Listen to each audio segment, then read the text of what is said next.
Hey folks, welcome back. This teaching is going to be specifically dealing with the ICT ATM method.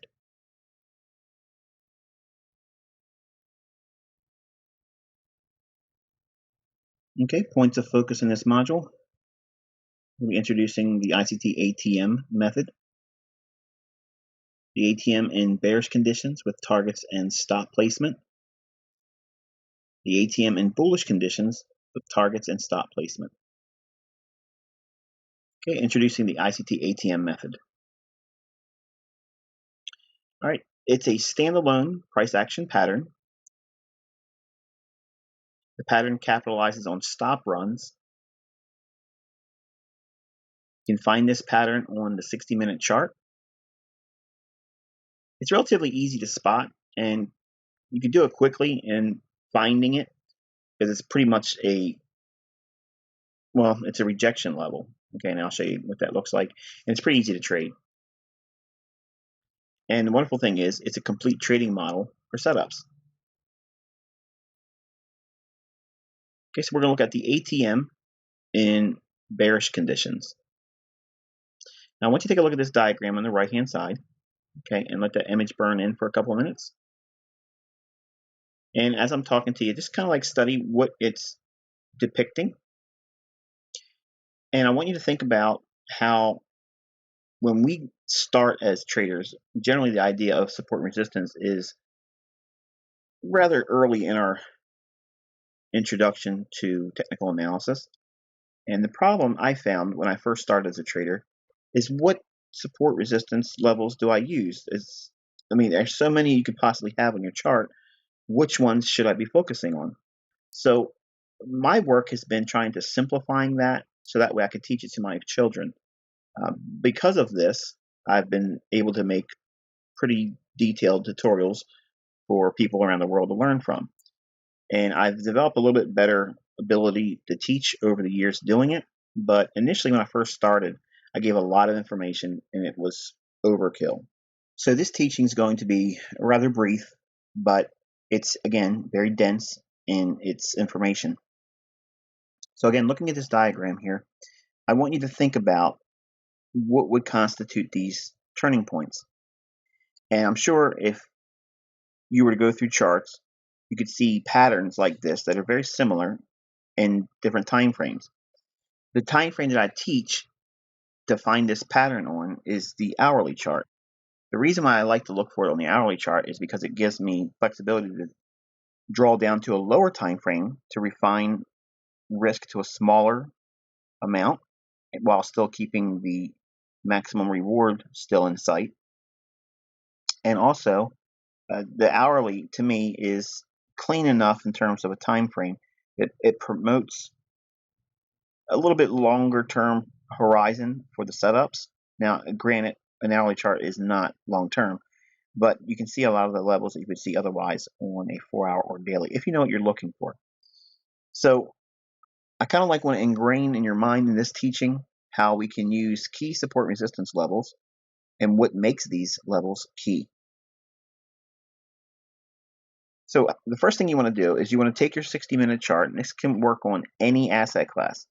Okay, so I'm going to be using Forex for this discussion, okay, and the scope is in demo trading only, but you can also do demo accounts with futures contracts, commodity stocks, bonds, and the like. So you start with a 60-minute chart, pretty simple, straightforward. You don't have to do a whole lot of top-down analysis because the pattern is self-sufficient.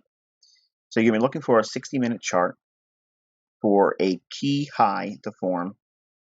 And what makes it a key high is you want to see it create this initial short-term high, and then it runs through it, and then it breaks down. Okay, and it's going to break a swing low right here. When price trades through that, that's when it becomes a valid pattern. It does not become a valid pattern until we get below this swing low here. Okay, so imagine price action kind of creating a check mark. Okay, you have a little short-term high here, and it makes a check like that. Okay, when that check mark gets surpassed by price action, When it trades back up to that, that's the setup. Okay, that's what we're looking for. So ideally, what makes this setup stronger is if this whole price swing is part of a two-stage move. In other words, we have a short-term high that's ran out, and we have a short-term high here, and it runs out. Okay, so this move should be ideally the second move up, taking out a short-term high. That means we're pretty much overbought from a technical standpoint without the necessity of any indicators.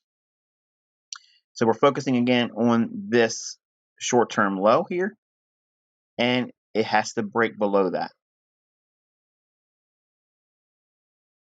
Again, part of a two-stage move higher, and we're going to be waiting for price to retrace back to the swing low that forms prior to the key high forming. Now, what makes this high key is the fact that we have taken out a short-term high, but the low immediately after that short-term high is violated. It's broken down. So in essence, this is a break in market structure here. And all we're doing is waiting for a retest of that same old support level now becomes resistance. So now when we see this in proper context, we can classify and quantify real support resistance because we're incorporating the idea of a stop run above this short-term high, and then anyone that's long here, they're going to have a stop below this low. So they run through those stops, price comes back up to this level here. We've already rejected price above this short-term high above number 2. So this level here should promote selling, and it should stave off any real buying because we've broken market structure with this swing low, with this drop down. So this would be a nice area to look for shorts. And then once we have that, what we look for on this entry pattern, we have to frame, obviously, profit and risk. So we first have to determine what's our potential profit. What do we hope to make? So we look for a swing low, where in this case it would be sell stops resting below that short-term low.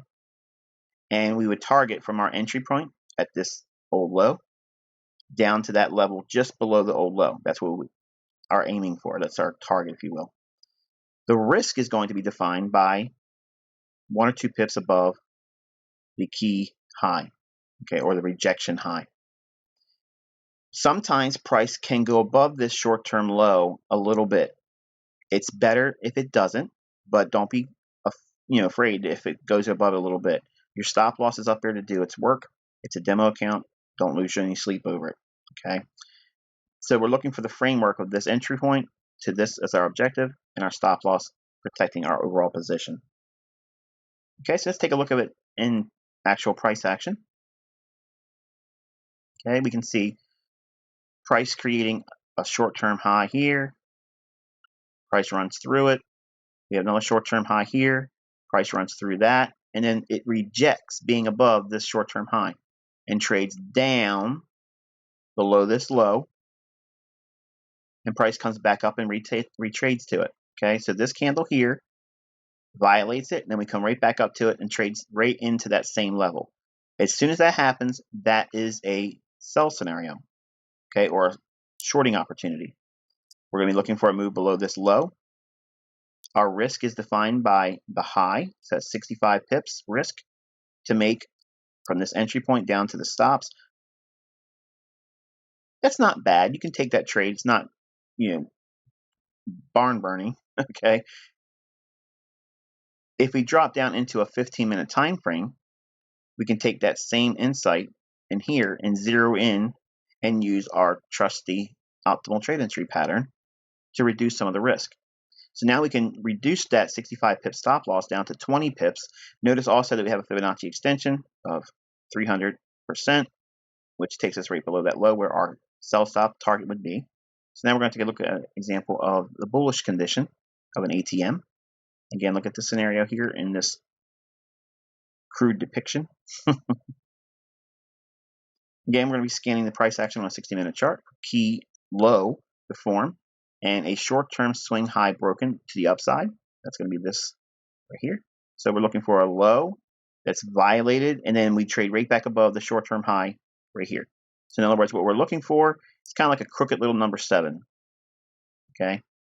And when that is violated on the upside, when price comes back down to it, that's what we're hunting. So ideally, this is going to be part of a continued swing lower. We have a swing low that's violated here, and then we have a swing low that's violated here. So it's like a two-stage move lower of breaking old support. So now we're really oversold technically without any necessity of needing any indicators to tell us that. So here's our 2-scale drop down. And we're going to be waiting for price to retrace back to the swing high broken prior to the key low forming again. That's this here. And we zero in right there. That's our setup for a long. So we'll look for our opportunity for framing our potential reward. Again, we're going to be hunting buy stops above this swing high here. And the stop loss is below here. So our entry to our stop is our risk, and our entry to the buy stops above here is our potential profit or reward. All right, we're going to take a look at an example in the bullish condition. All right, so here is price action on an hourly chart.